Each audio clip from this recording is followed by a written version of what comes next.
The English castle at Falkirk is no more. The English pretensions in Scotland are surely at an end. The forces of Wallace are triumphant.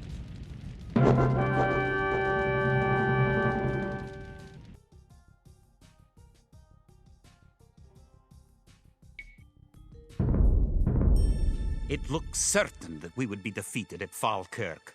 Yet, somehow, though outnumbered and outranged by English longbows, we were victorious! English castle was torn down, and a Scottish one will be built in its place. William Wallace has shown us the path to victory. Although he's but one man, he inspires great deeds in others, and many of the Scottish princes and lords have drawn their swords with his. Wallace's own sword is a 5.5-foot beast, forged, of course, in Scotland. He has sworn not to rest until his sword finds the neck of Edward Longshanks. The struggle will continue, but we have learned the ways of war. Now, it is the English who will know fear.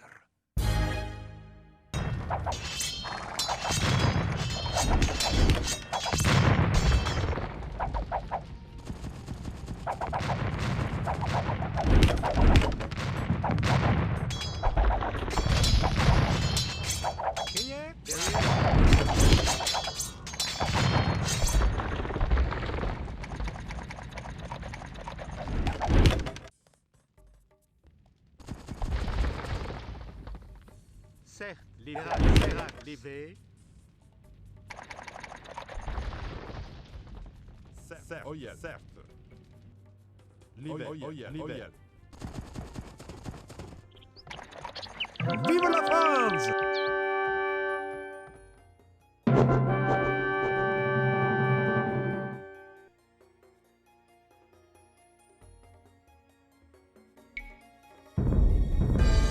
A century of English toil, blood, and victories was reversed in a little over a year by a teenage girl. The 100 Years' War has ended. Even more importantly, Jean's acts reignited a sense of French nationalism. Peasants and nobles alike no longer belong to lords and kings, but to France herself. We will not let Jean be forgotten. Already statues and stained glass portraits have been commissioned in hundreds of towns and cities throughout France. Her verdict of guilt was rightfully reversed, and eventually Joan of Arc was beatified as a saint. Sometimes the outcome of history is determined by strength of arms, other times by happenstance. But in 15th century France, history was determined by the will of a young girl, the only person in history to command the armies of an entire nation at the age of 17.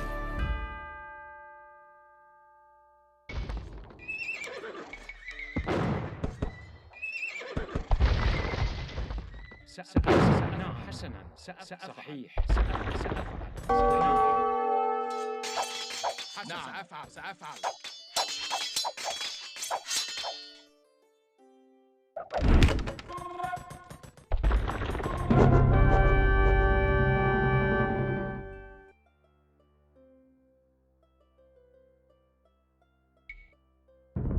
The first year of my freedom.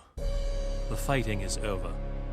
The fire has gone out of Richard's lust for conquest. The two respected adversaries started speaking, finally, of peace. War is not gentle with men's health. Richard fell ill with a fever.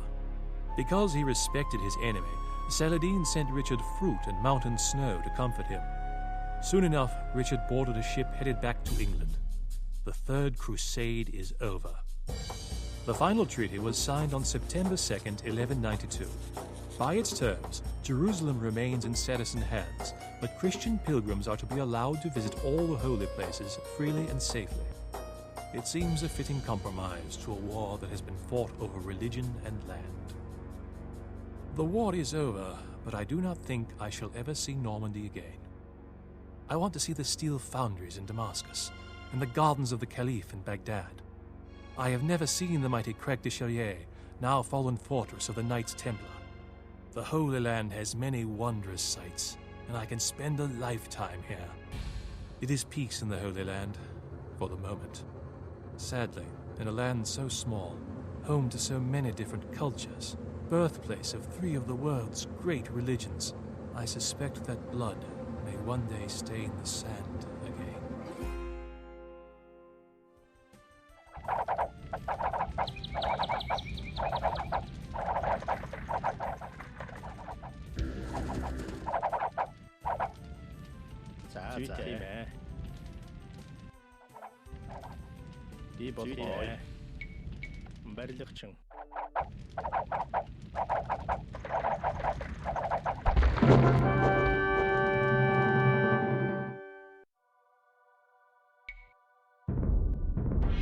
Nothing stands between us and the Atlantic Ocean.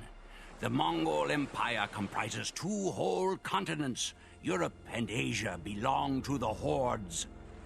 Every place we entered has changed forever with our passing. Russia, once filled with quarreling city-states, much like ancient Mongolia, will forever be melded into a single gigantic nation. Genghis Khan forged the largest empire ever created in the life of one man. His body was carried back to the River Onan, where the legendary Blue Wolf and Fallow Doe once lived. He was buried in the ground, and 1,000 horsemen rode over the site to disguise it. Genghis Khan's final resting place was devoured by the steppes. My people cherish the legend that their great ruler will one day return to lead his horsemen to another bloody victory.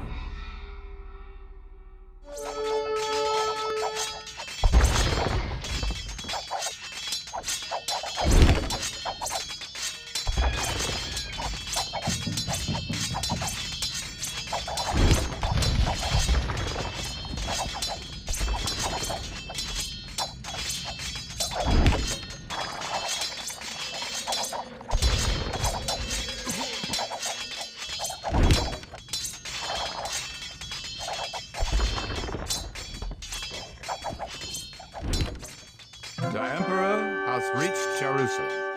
Not in the manner he expected, but it is one final victory for Frederick Barbarossa.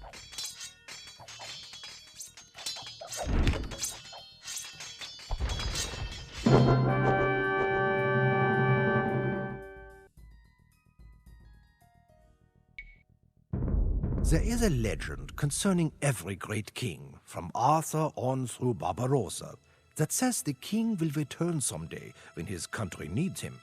Myths and legends about the sleeping emperor were passed down in German folk tales.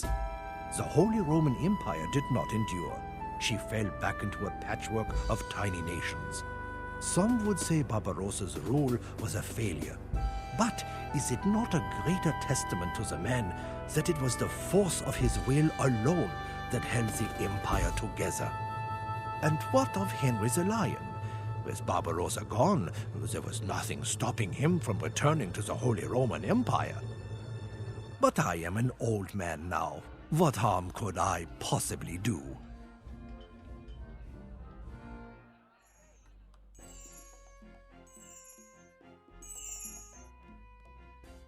Route 3. Team. Attila, might I have a word with you in private, please?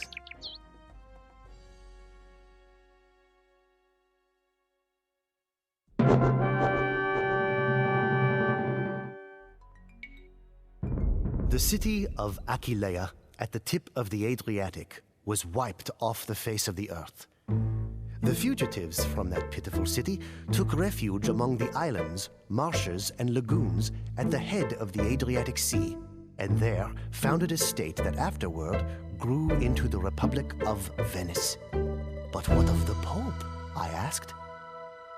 No one knows what St. Leo said to the Hunnic king, but that very day, Attila turned his army around and started back for the Hun lands on the Danube. Attila the Hun died shortly thereafter. Since he had failed to claim Rome, he could not have Honoria. and instead brought another wife into his harem. On his wedding night, Attila suffered a nosebleed and choked to death. For a man who had boasted that, "Where my horse has trodden, no grass grows," it was a curiously anticlimactic death. The Hunnic warriors cut their hair and gashed their faces so that the king should be lamented, not by tears of maidens, but by the blood of warriors. Attila's bloody reign of conquest lasted only 8 long years. Father Armand was silent for a long time. He glanced over at the head on a stake. "A Hunnic trophy," he said. "I think the man was a Visigoth. He died at the Battle of the Catalonian Fields. I keep it here so that I may see it every day and remember." "Remember what, Father?" I asked him. "The scent of a burning village, the sound of butchery, the way peasants would flee before the Hun riders, the way we would ride them down, the way it felt to conquer alongside Attila and the Huns." He leaned so close, I could feel his breath. "Sometimes I miss it."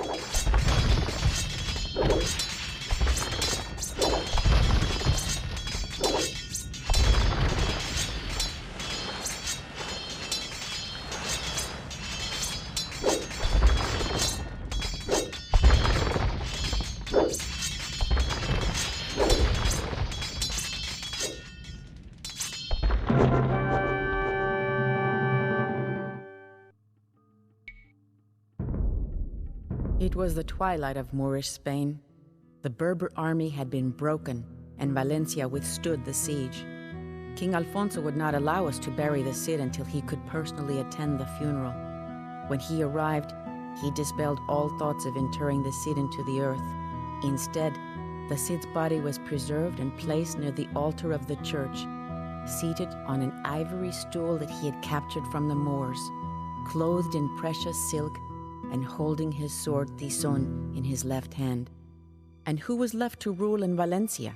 King Alfonso of Castile? Or Count Berengar of Barcelona? No.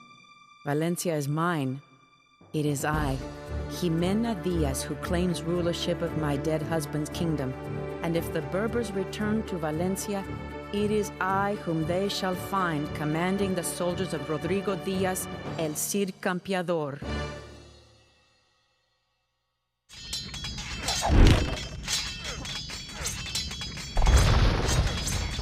We have done it.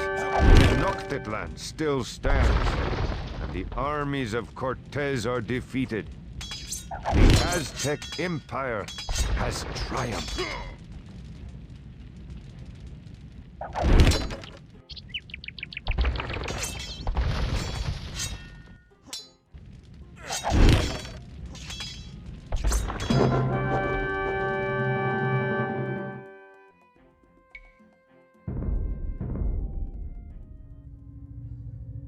Not so long ago, some 500,000 people called Tenochtitlan home.